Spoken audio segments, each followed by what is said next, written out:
Waalaikumsalam Waalaikumsalam warahmatullahi wabarakatuh.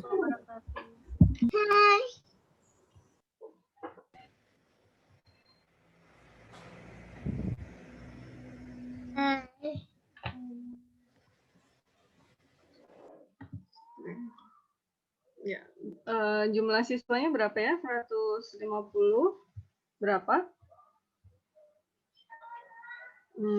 Ketuanya siapa ya? 159 daftar. Oke, 159. Oke, untuk saat ini pesertanya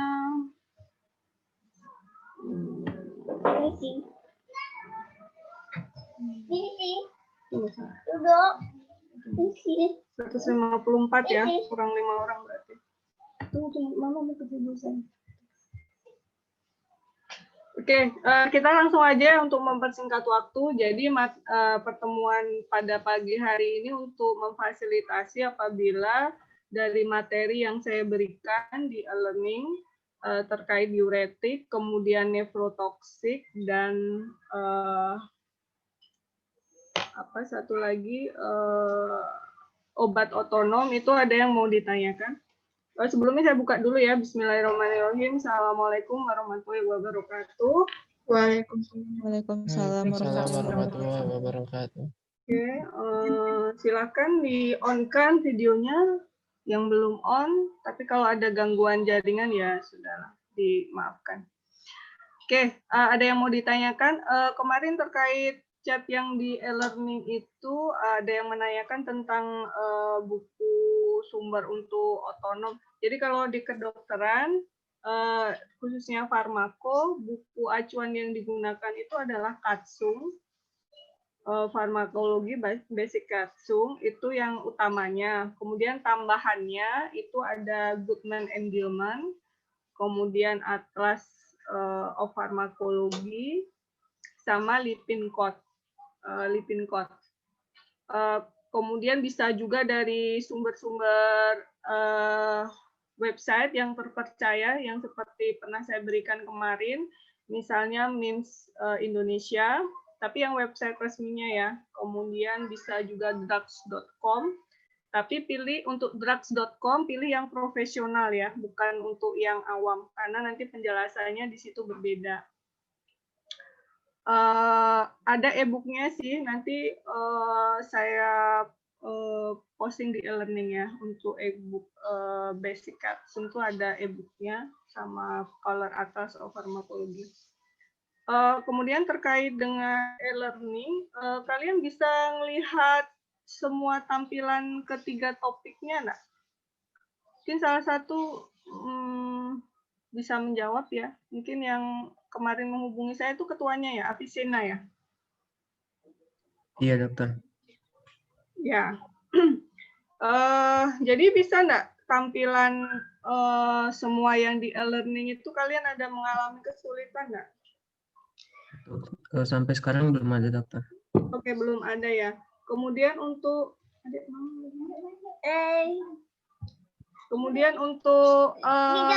polling yang saya minta diisi itu sudah kalian isi belum ya? Mengenai kalian lebih mudah menerima masukan itu dari audio, visual, atau keduanya? Sudah, dokter, sudah diisi. Sudah diisi ya? Ya, sudah. Sudah, dokter. Sudah, dokter, sudah.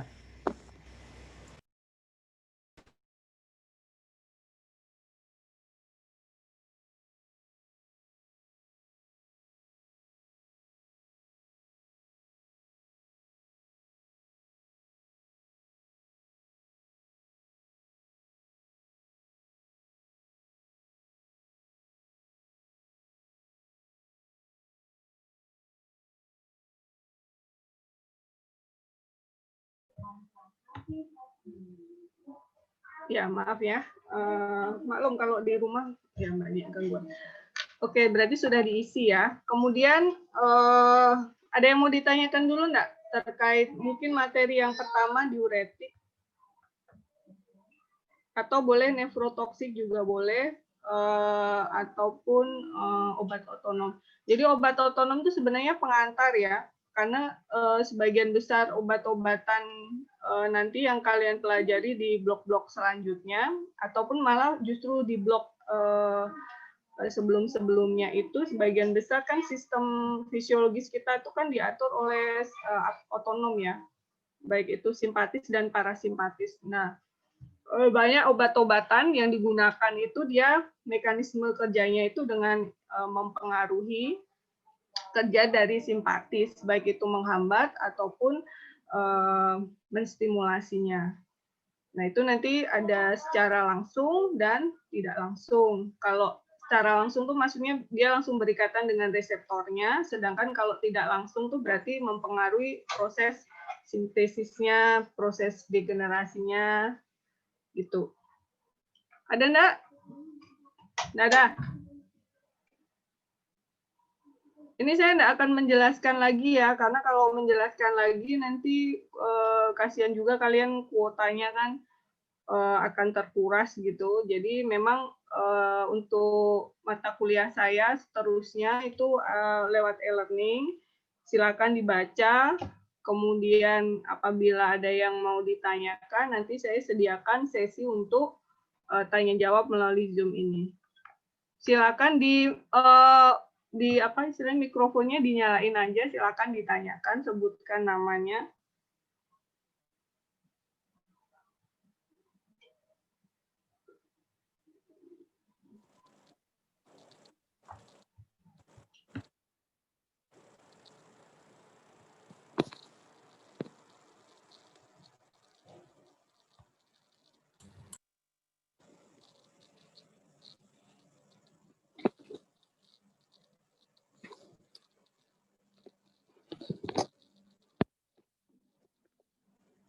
Dokter, Silakan. sebelumnya Lagi. sebelum saya menanyakan, boleh saya menanyakan tentang materi farmakologi ISK, dokter? Bukan di tema ini maksudnya. Iya. Ya, Bukan. silakan. Nanti kalau bisa saya jawab ya. Ya, baik dokter. Perkenalkan, nama saya Edo Prastio, NIM G1A111904, ingin menanyakan tentang obat kombinasi yang trimetoprim sulfamethoxazole. Di penjelasan kemarin sempat di awal dokter menyampaikan bahwa kombinasi dua obat ini bersifat bakteriostatik, tetapi beberapa waktu kemudian dokter bilang sulfamethoxazole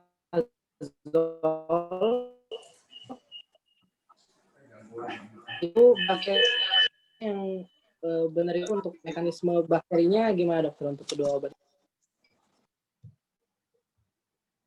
Maaf Edo, tadi sempat terputus. Jadi pertanyaannya di materi yang saya sampaikan awalnya bakteri sida. Ya, untuk yang trimetoprim sulfamethoxazole yang kombinasi Itu dua obat. bakteriostatik. Ya, tapi selanjutnya dokter bilang bahwa untuk sulfamethoxazole itu bakterisidal. Oh ya, oke. Ya, jadi itu terkait dengan dosisnya. Mungkin di penjelasan saya kurang komplit gitu ya. Nanti mungkin bisa ditunjukkan ya Edo, jadi saya bisa perbaiki di materinya. Jadi kedua obat tersebut, trimetoprim dan sulfamethoxazole itu pada dosis yang disarankan itu dia sifatnya adalah bakteriostatik, artinya dia menghambat saja.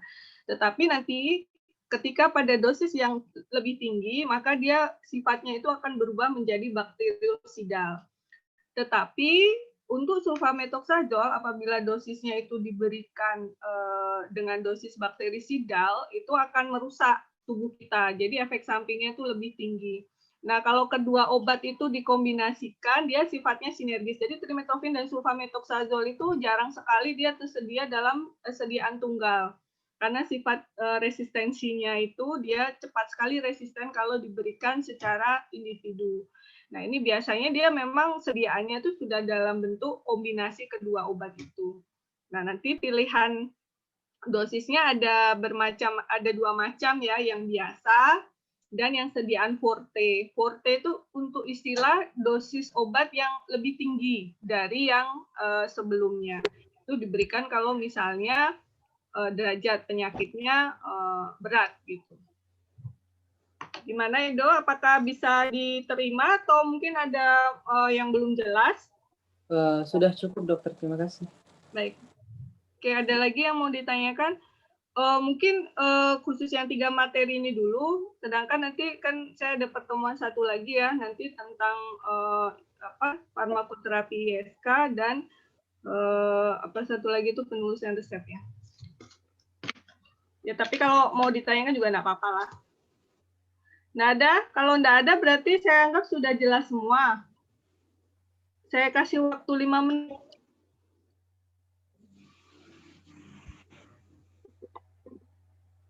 Maaf dokter, izin bertanya. Ya, silahkan. Jadi saya bingung mengenai hipertensi nih dok. Apa? Nah, Hipertensi? dokter, nah kan di sini saya kemarin pada saat menulis tugas obat otonom memilihnya yang alpha blocker yang non spesifik. Nah itu phenoxybenzamin. Tapi di situ pada akhirnya dia akan menyebabkan peningkatan curah jantung, dokter. Padahal untuk indikasinya itu hipertensi, dokter. Jadi kalau curah jantungnya itu dipercepat, apakah tidak menambah hipertensinya, dokter? Itu bagaimana, dokter?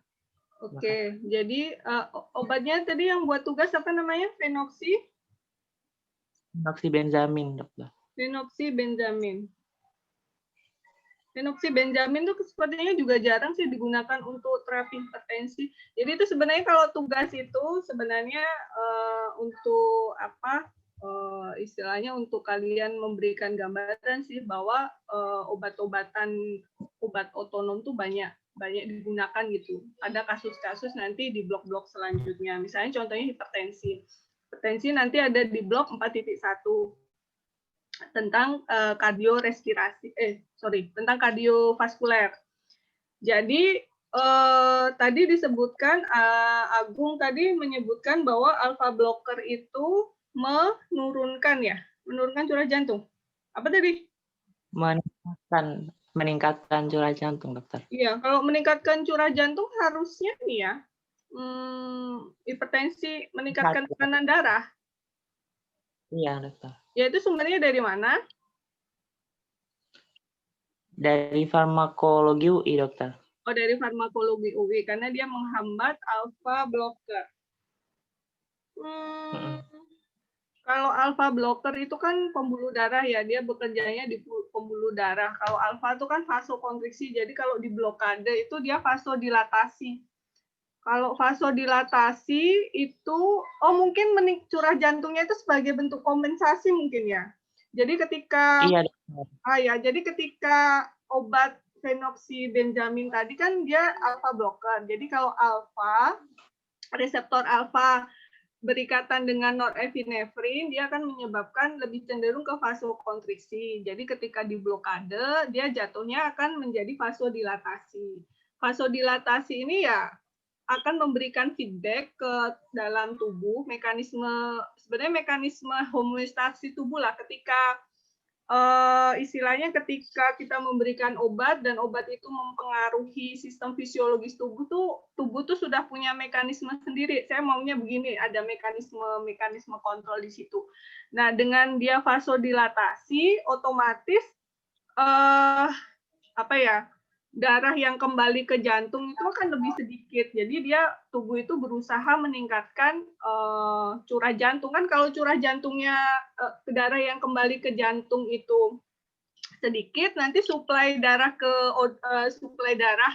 perifer akan turun. Nah, tubuh nggak mau itu, makanya dia memberikan feedback, biasanya jantungnya itu bekerja lebih cepat. Nah, itu untuk dalam rangka memenuhi kebutuhan tadi, suplai jaringan ke perifer. Jadi dia cardio output-nya meningkat. Mungkin maksud Agung yang dituliskan di situ itu mungkin relatif gitu ya. Jadi ada mekanisme untuk meningkatkan cardio output. Tahu saya seperti itu sih, Gung.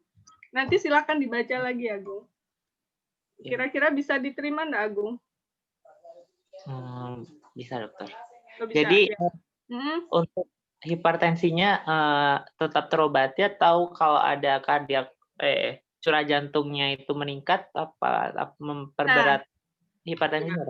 Ya, jadi itu terkait nanti gini. Jadi mekanisme fisiologis, istilahnya kontrol bukan negatif feedback ya, feedback apa istilahnya ya? Ya tadi seperti tadi ya, kalau terjadi vasodilatasi maka tubuh itu akan memberikan respon. Nah itu biasanya kalau obat itu diberikan terus-menerus, respon tubuh itu akan beradaptasi gitu. Jadi yang semula misalnya jantungnya itu berdetak lebih banyak gitu ya, terus cardio output-nya juga meningkat, tanda kutip meningkat tuh maksudnya karena efek tadi dari fisiologis tubuh. Nah nanti lama-lama dia akan berfungsi menimbulkan efek dalam menurunkan tekanan darah. Makanya kalau kalian baca nanti di buku-buku farmakologi itu obat itu ada yang dia kerjanya itu cepat, ada yang kerjanya cepat itu berarti efeknya timbul cepat, tapi ada juga yang efeknya itu timbul lama, bahkan ada yang timbul dalam 1 minggu, 2 minggu, dan seterusnya. Saya rasa penjelasannya seperti itu ya, Agung ya. Tetapi phenoxybenzamin ini memang jarang sih digunakan di klinis untuk kasus hipertensi. Mungkin bisa dibaca lagi, mungkin kasus hipertensinya apa. Nanti kalian akan pelajari ya, hipertensi itu kan ada hipertensi grade 1, grade 2, prehipertensi, kemudian hipertensi emergensi, dan sebagainya. Itu nanti pemilihan obatnya akan berbeda. Gitu ya, Gung. Semoga bisa sedikit memberikan informasi tambahan. Ya, silakan. Ada lagi? Saya ingin bertanya, dokter. Ya, silakan. Beda golongan tiazid sama tiazid like itu apa ya, dokter? Nah, bedanya strukturnya. Jadi kalau di farmakologi penggolongan obat itu kan kadang ada strukturnya ya. Ada berdasarkan struktur kimianya. Jadi tiazid dan tiazid like itu dia strukturnya hampir mirip dengan tiazid. Tiazid like itu strukturnya berbeda. Tiazid like itu strukturnya berbeda dengan golongan tiazid, tapi mempunyai efek yang sama dengan tiazid. Makanya dia disebut tiazid like. Artinya mekanisme kerjanya itu sama dengan tiazid. Strukturnya berbeda, makanya dia disebut tiazid like. Karena strukturnya itu banyak berbeda-beda, makanya dia dikategorikan tiazid like gitu. Jadi dia strukturnya berbeda dengan tiazid, tapi dia mekanisme kerjanya atau tempat kerjanya itu sama dengan tiazid.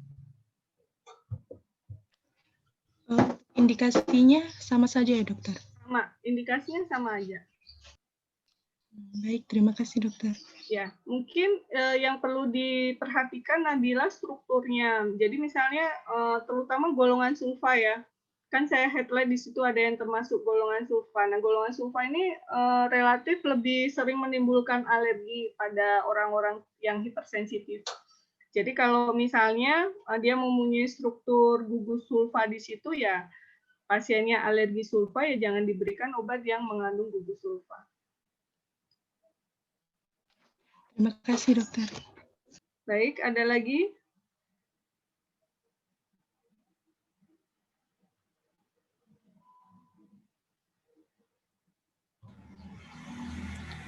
Dokter, saya izin bertanya, dokter.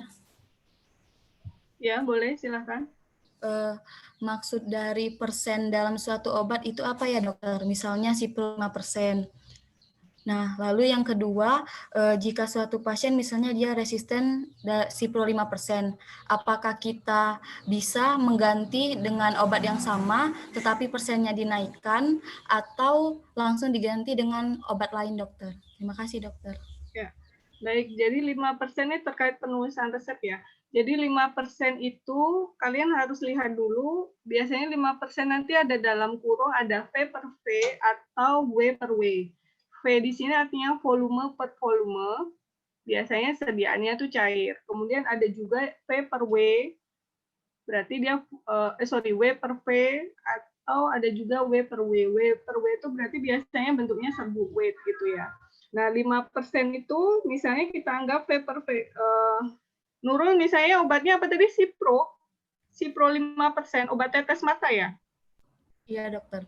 Ya, berarti bentuknya V per V kan pasti. Berarti 5% ini maksudnya 5 apa? 5 gram atau 5 miligram? 5 gram dalam 100 mili. Atau sorry, 5 gram dalam 100 mili. Nah, apakah mau dosisnya itu dicari yang lebih besar gitu ya? Misalnya mau 10%, tapi pemberiannya tetap, frekuensinya tetap gitu ya? Tadi pertanyaannya gimana, Nurul? Iya, dokter. Apakah kita bisa menaikkan persennya atau harus diganti dengan obat lain, dokter?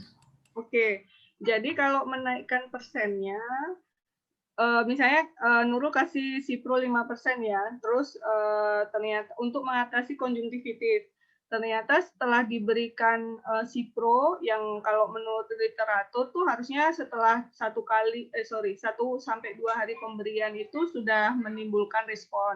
Nah ini ternyata kok belum menimbulkan respon. Nah apa yang harus dilakukan? Apakah tetap memilih Cipro tapi dengan konsentrasi 10% misalnya, atau menggantikan dengan obat lain, misalnya neomisin gitu ya? Gitu ya pertanyaannya ya? Iya, dokter. Ya. Nah, kalau misalnya terkait antibiotik, alangkah baiknya sih diganti sih, Nurul. Karena bisa jadi tidak efektifnya itu karena ada faktor resistensi. Jadi Baik, dokter. Terima Gitu, kasih, dokter. Nurul. Ya.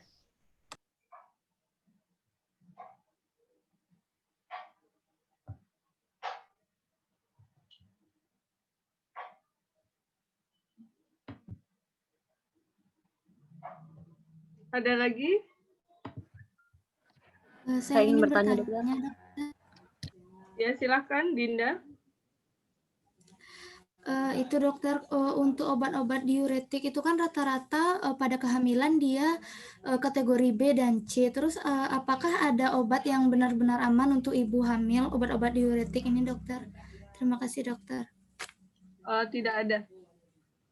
Karena tidak ada. Ya, jadi maksudnya jadi kenapa kalau nanti kalian baca ya, jarang sekali obat itu dikategorikan sebagai obat A. A itu berarti istilahnya 100% obat itu dijamin aman gitu ya. Tapi kan kadang pabrik farmasi itu tidak berani mengkategorikan itu A, karena pada saat penelitian bisa saja itu tuh kayak apa ya, ada faktor X, misalnya kondisi ibunya sebagainya, yang kemungkinan juga bisa berkontribusi terhadap timbulnya gangguan. Jadi bukan 100% murni karena obatnya, tapi karena ada faktor lainnya. Nah, makanya kadang jarang sekali obat itu dikategorikan sebagai A, kebanyakan sih sebagai B. Tapi B pun kadang-kadang juga bisa menimbulkan ini gangguan pada janin karena adanya kontribusi dari faktor lainnya. Nah, terus jadi gimana milihnya? Milihnya berdasarkan yang biasa, yang paling sering dipakai di praktek kita sehari-hari, yang datanya itu yang lengkap gitu. Nah, itu bisa dipakai. Pada umumnya dipakai ibu hamil itu apa gitu. Nah, kita atau misalnya pada eklamsia gitu ya. Eklamsia itu kan ibu hamil, terus dia ada bengkak-bengkaknya. Nah, itu kan harus dikeluarkan tuh bengkaknya. Nah, itu prosedur protap yang dianjurkan oleh perkumpulan Objin tuh obatnya apa? Biasanya sih ada di situ, Dinda. Dinda bisa cari di masing-masing penyakitnya. Terima kasih, dokter. Iya.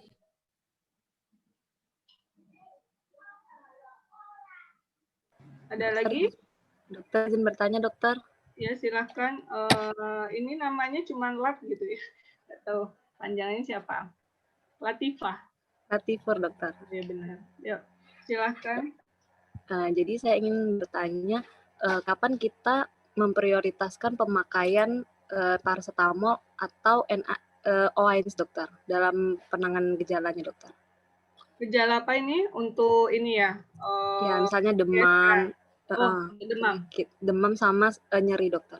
demam sama nyeri. Nah, itu yang lebih sering digunakan yang pertama itu Latifah harus tentukan. Untuk paracetamol itu dia sifatnya antipiretik dan analgetik, tetapi dia tidak punya efek antiinflamasi. Sedangkan kalau NSAID dia punya efek analgetik, antipiretik beberapa ya. NSAID itu kan ada banyak anggotanya. Kemudian dia punya efek antiinflamasi. Nah, ketika misalnya suatu penyakit menimbulkan gejala nyeri, harus dilihat dulu nih patogenesis penyakitnya itu apakah inflamasi. Kalau inflamasi, alangkah baiknya berarti pakai NSAID. Tetapi kalau bukan karena sebab inflamasi, kita bisa pakai misalnya paracetamol. Contohnya misalnya kolik ureter ya. Kolik ureter itu kan tidak selalu disertai dengan inflamasi dan pasiennya butuh analgetik. Nah, maka pilihannya adalah bisa dipilih tadi paracetamol. Kenapa lebih dipilih paracetamol? Karena NSAID ini lebih banyak menimbulkan efek samping di saluran cerna. Jadi dia sering menyebabkan perih nyeri ulu hati. Gitu ya. Latifah. Dokter, makasih dokter. Ya. Ada lagi?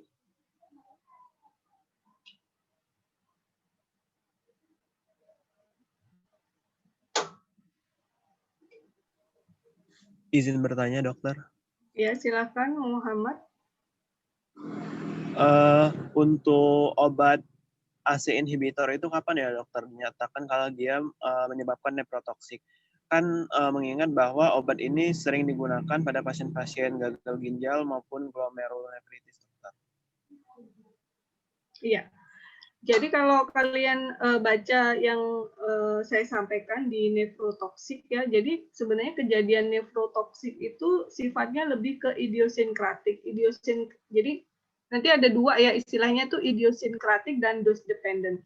Jadi kalau idiosinkratik itu sebenarnya lebih ke arah imunologis dari pasiennya tadi, faktor dari pasiennya. Berarti ada sesuatu hal, kondisi individu yang menyebabkan individu itu rentan terhadap istilahnya senyawa obat.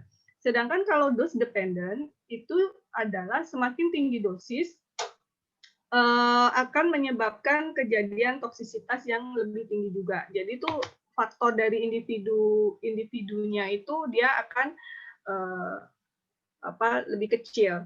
Nah, ACE inhibitor itu kan sering tuh digunakan untuk penyakit hipertensi.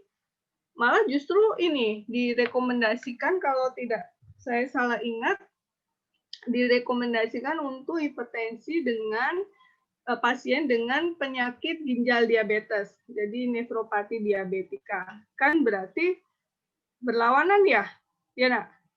Satunya bilang itu nefrotoksik, satunya direkomendasikan. Nah, nefrotoksik pada kejadian ACE inhibitor itu pada orang-orang tertentu. Kan kalau kalian baca di slide-nya itu kan kejadiannya cukup kecil ya. Berarti itu karena faktor-faktor individunya. Apakah bisa diprediksi? Ya, tidak bisa diprediksi nefrotoksik kalau karena faktor idiosinkratik itu tidak bisa diprediksi. Paling yang bisa diprediksi adalah kita tanyakan dia pernah punya riwayat seperti itu atau tidak. Saya rasa jawaban saya itu sih Muhammad ya. Jadi sifat nefrotoksik itu lebih banyak sifatnya ada idiosinkratik. Jadi karena faktor tubuh individu itu yang istilahnya sensitif gitu ya, bukan imunologis sih, sensitif terhadap senyawa tadi.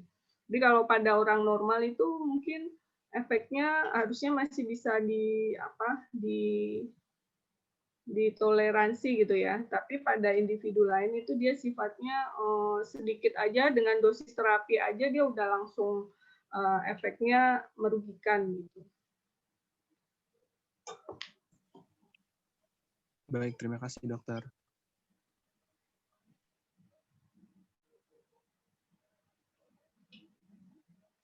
Ada lagi?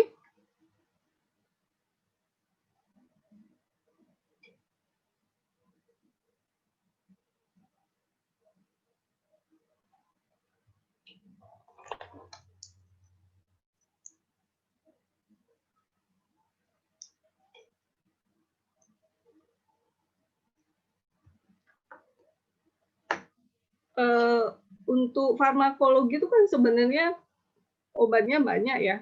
Maksudnya kalau mau hafal semua itu kayaknya juga ya mungkin hanya orang-orang tertentu saja lah yang bisa menghafal. Saya terus terang saja juga tidak bisa menghafal.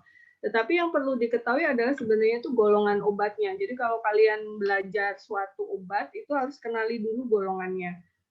Dari suatu golongan itu biasanya mekanisme kerjanya itu hampir sama. Nah, ketika mekanisme kerjanya sudah diketahui, kalian balikin lagi ke fisiologisnya. Di mana obat itu mempengaruhi, sehingga nanti efek-efek yang bisa ditimbulkan tuh apa saja, itu kalian akan tahu. Efek suatu obat itu kan hanya ada dua. Satu yang diinginkan, dua yang tidak diinginkan. Yang diinginkan itu disebut efek terapi, yang tidak diinginkan disebut efek samping. Itu saja. Kalau dosis ya boleh dilihat-lihat lagi sediaannya ada apa saja. Nah, itu kan bisa apa istilahnya bisa sambil buka buku bisa. Ya, kecuali kalau ujian ya nggak bisa buka buku. Tapi kalau ujian UKM PPD, ujian kompetensi mahasiswa dokter, kalau nanti kalian lulus tuh boleh kok buka buku. Buku yang disediakan biasanya yang terkait farmakologi itu bukunya adalah Formularium Nasional, terus sama Doen. Nah, kalau bisa sih kalian bukan hafal sih, biasakan aja buka buku itu. Jadi udah tahu nih halaman berapa cara menggunakan bukunya seperti apa, sehingga nanti pada saat ujian ya kalian udah terbiasa menggunakan buku itu gitu. Boleh buka contekan itu di situ waktu ujian khusus untuk farmakologi. Tapi kan di buku formularium kan tulisannya kan cuman misalnya kayak hipertensi, di situ ada tulisannya misalnya nifedipin gitu ya, dosisnya berapa. Tapi kan waktu ujian kalian harus menuliskan resepnya tuh. Berapa kalinya di situ sediaannya apa aja, di situ juga ada, tinggal nanti menuliskannya itu apakah sudah benar atau belum. Tuh, kalau jadi dokter juga paling obat yang dipakai juga itu aja, tidak semuanya obat akan dipakai gitu. Akan terbiasa karena sering meresepkan itu, jadinya lama-lama jadi terbiasa. Itu aja. Oke, kalau tidak ada lagi kah? Saya tunggu 10 detik ya kalau tidak ada.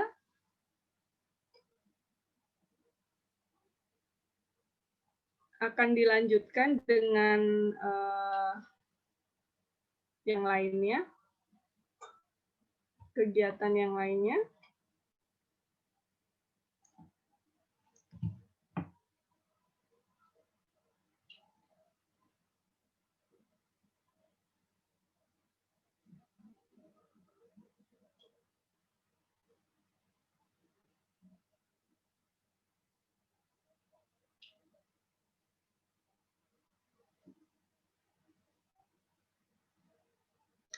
Oke, karena tidak ada, berarti saya asumsikan bahwa untuk saat ini kalian sudah memahami materi mengenai nefrotoksik, kemudian diuretik, dan obat otonom.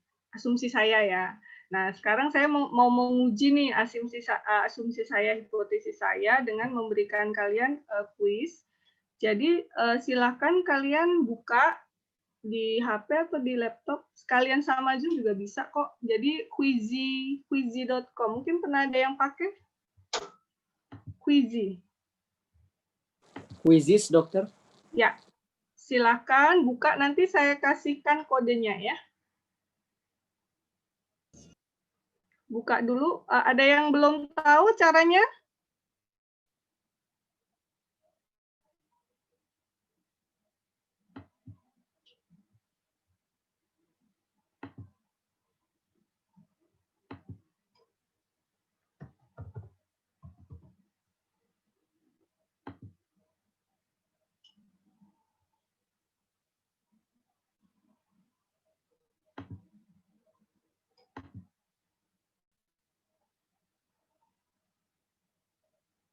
Ini saya rekod di sini 153 partisipan ya.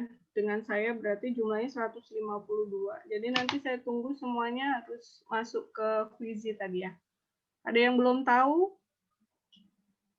Sudah tahu semua ya?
Ya, kalau ada yang mengalami kesulitan boleh di chat ya. Mungkin saya juga baru nyoba, baru pertama kali ini sepertinya asik.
Gimana sih tadi?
Maaf, ini mungkin karena jaringan saya kurang bagus.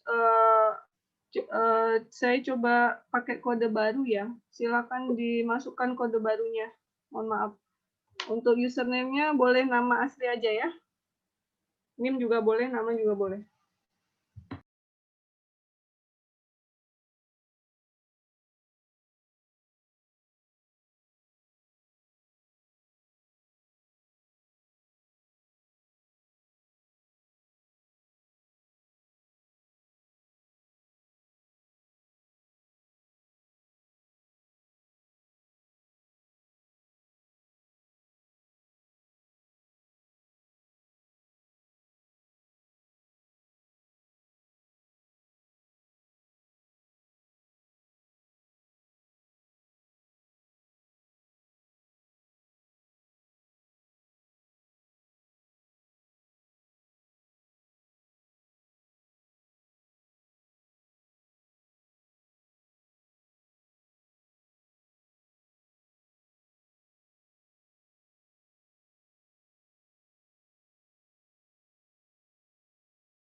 Ya, kita tunggu yang lainnya join ya. Baru 135 yang join.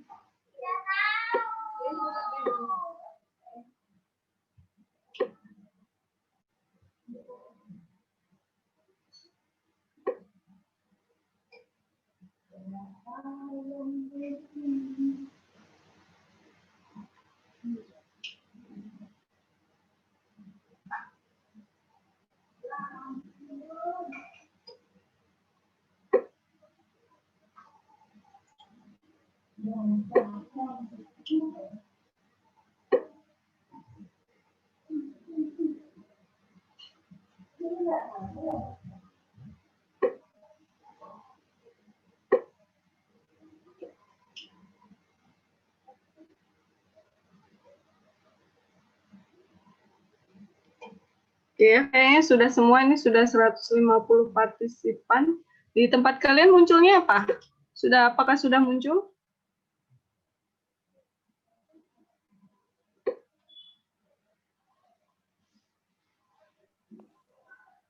Halo, mungkin salah satu boleh menjawab apakah sudah muncul di tampilannya? Muncul dokter, cuma muncul list-list namanya aja dokter, belum muncul soalnya. Oke. Ini sudah semua sudah masuk ya, 153 partisipan. Apakah sudah ada? Sudah, dokter, sudah. Nah, ya oke. Silahkan dikerjakan ya.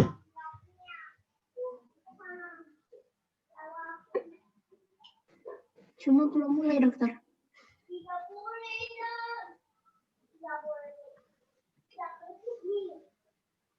Dokter, mohon maaf belum mulai, dokter. Ya udah.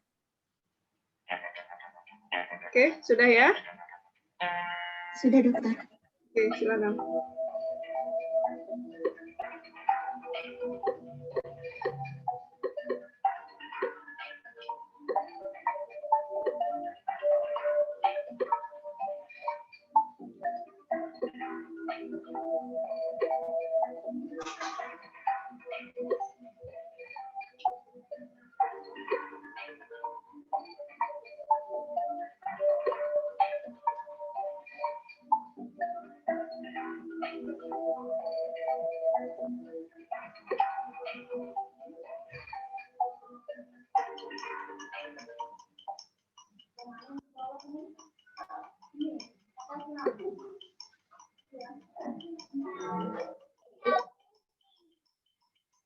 Ini kalian nampak leaderboard-nya ya? Ini kalian lihat nggak ini?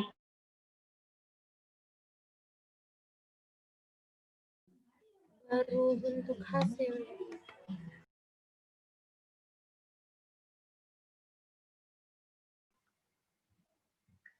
Halo, kalian lihat grafik batang nggak? Belum, dokter. Belum, dokter. Oh, Tim belum. personal, Oke. dokter. Oke. Ya. Oke, kita lanjut ya. Ini jawaban yang 80, ini ada 143 dari 157 yang sudah menjawab dalam waktu yang diberikan, 84 orang benar menjawabnya. Oke, lanjut.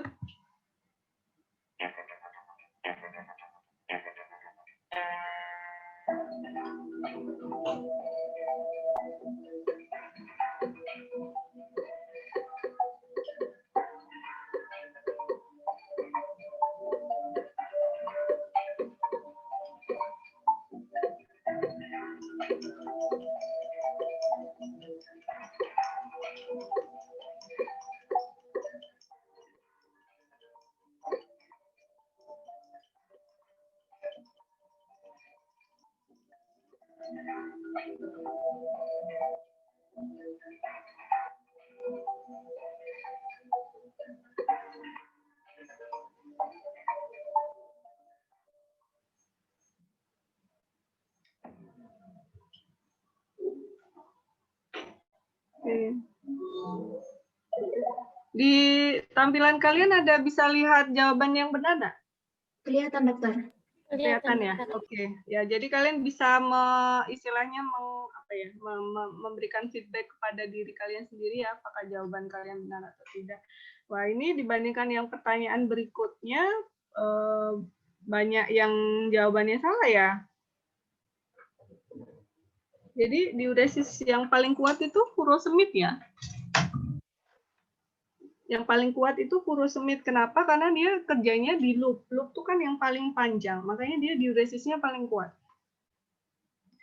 Oke, kita lanjut.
Ya, ini jawaban banyak yang menjawab benar ya. Oke, kita lanjutkan.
Ya, ini 61 orang menjawab benar ya.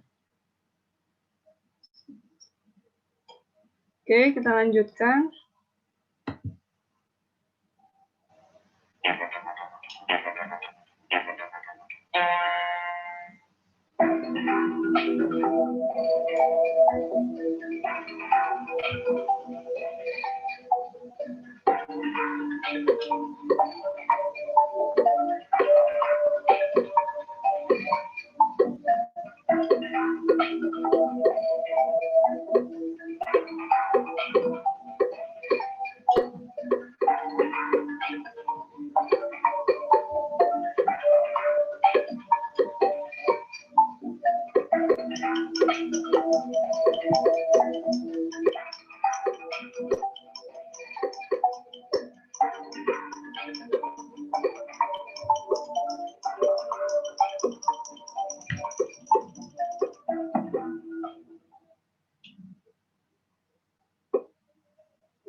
Oke, ya. Ini memang ada beberapa jawaban yang benar ya. Memang sengaja saya setting ada beberapa jawaban yang benar. Oke, kita lanjut.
Ya, ini memang ada dua jawaban yang lebih dari satu. Oke, kita lanjutkan.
Oke. Selanjutnya.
Ya, untuk yang jawab hipouresemia itu bukan hipouresemia ya, tapi hiperuresemia. Jadi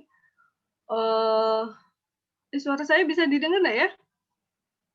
Bisa, dokter. Bisa, Oke. dokter. Jadi rata-rata hampir semua, rata-rata ya, maksudnya itu hiper. Kenapa? Karena airnya dikeluarin. Jadi seolah-olah karena airnya dikeluarin, maka zat-zat yang sebelumnya ada terlarut di dalam plasma, dia jadinya konsentrasinya itu lebih tinggi.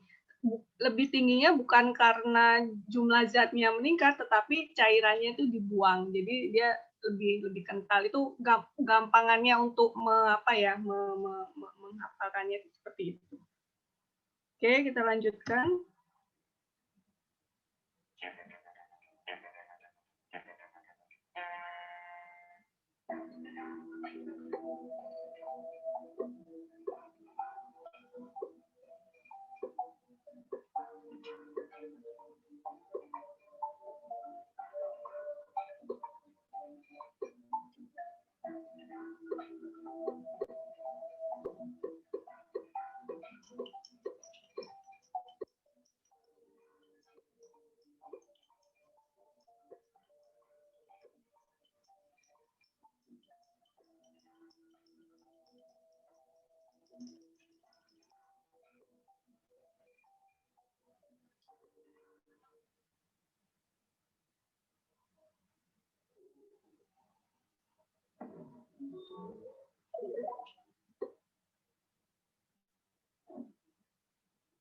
Oke ya, spironolakton. Jadi kalau diagnosis hiperaldosteronemia ya berarti ya mekanisme kerjanya dengan mempengaruhi reseptor aldosteron.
Ya, ini jadi. Oke, kita lanjutkan.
Oke. Kita lanjutkan ya. Ini jawabannya memang ada lebih dari satu. Oke, kita lanjutkan.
Ya, berarti yang tidak menyebabkan hipokalemia itu yang sparing diuretik ya, atau diuretika hemat kalium.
Oke, kita lanjut ya.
Banyak yang salah ya? Ya, jadi kan furosemid itu kan tersedia dalam 40 mg.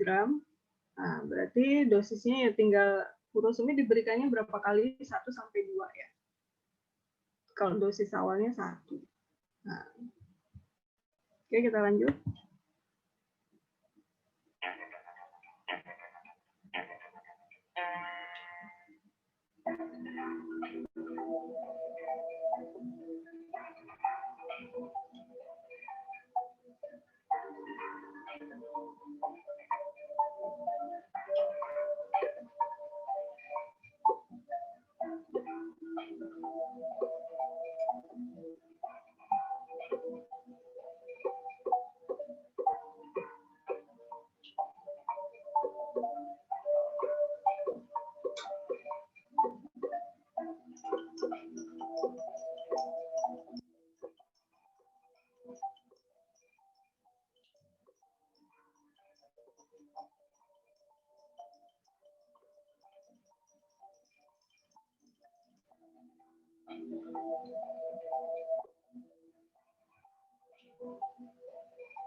Oke, kita lanjut.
Oke, kita lanjut ya.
Oke, kita lanjut ya.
Ini banyak yang jawab salah, 70 orang. Ini soalnya yang membingungkan atau gimana ya? Maaf dokter, tadi jawabnya 2 vial dokter, tapi karena di sana cuma bikin 2 doang, jadi salah dokter. Oh gitu, ya ya, oke. Berarti soalnya ya, settingan soalnya, oke. Tapi udah pada tahu ya 2 vial ya? Halo? Ada yang belum tahu cara ngitungnya? Yang jawabannya bukan 2?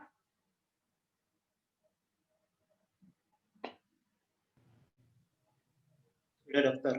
Nah ya, oke, kita lanjut.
Ya, edema pulmonal tuh biasanya pada pasien gagal jantung kongestif, jadi dia harus diberikan diuretik yang kuat. Jadi diberikannya furosemid. Kalau spironolakton tuh diuresisnya lemah ya, dan dia jarang dipakai sendirian. Jadi dia dipakai untuk diambil efek ininya aja sih, sparing hemat kaliumnya aja, tapi dia jarang sekali digunakan sendirian. Biasanya dikombinasikan dengan diuresis lainnya. Kemudian kalau acetazolam itu juga jarang banget ya, dia efek diuresisnya tuh kecil banget. Jadi makanya dia digunakan untuk di terapi glukoma. Oke, lanjut ya.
Ada yang jawabannya berapa? Ada yang incorrect nih? Karena 5, dokter. seperti yang Karena tadi. salah. 5, dokter. Oh, ya. Salah itu. Seharusnya 5 aja, tapi tulis 5 tablet, salah, dokter. Oke.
Jadi ya.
Oke, kayaknya banyak yang salahnya karena yang kayak tadi ya.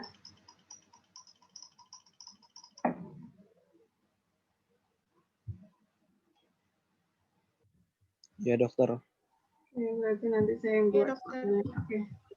Miligramnya nggak dispasi. Salah juga ya. Oke.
Oke, ini kayaknya terakhir satu lagi.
Oke. Coba berikan pendapat. Apakah ya ini saya terus terang saya juga lagi belajar ya. Nanti mungkin tadi yang kesalahan apa sebenarnya jawabannya benar. Kayaknya kurang spasi aja dianggap dia salah ya. Jadi saya harus kalau isian titik-titik ini harus memikirkan kira-kira nanti kalian nulisnya gimana gitu. Mungkin dia sistemnya ngeceknya benar-benar harus match gitu ya. Jadi kalau kurang spasi aja salah aja. Jangan-jangan nanti kalian tipe 1 itu aja dianggap salah. Gimana? Asik atau biasa aja ya?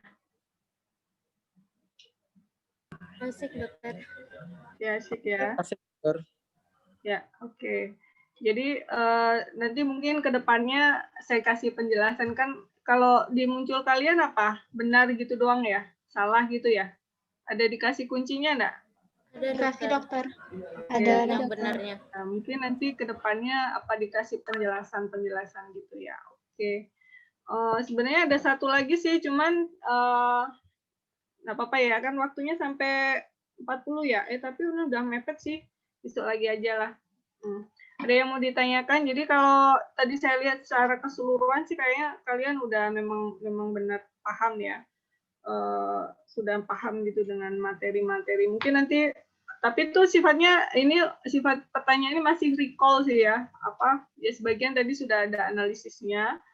Ini lebih ke recall, nanti mungkin kapan-kapan dengan yang sifatnya analisis lebih sedikit analisis. Karena kan kalau soal ujian blok itu kan kebanyakan vignette ya, soal kasus ya yang membutuhkan analisis. Baik, masih sisa 7 menit, mau ada yang ditanyakan? Sebagai kalau tidak ada sih mungkin saya cukupkan sekian ya. Terima kasih. Semoga tetap sehat semua. Terima kasih atas perhatiannya. Saya tutup. Assalamualaikum warahmatullahi wabarakatuh. Waalaikumsalam warahmatullahi wabarakatuh. Terima kasih dokter. Terima kasih dokter. Sheila.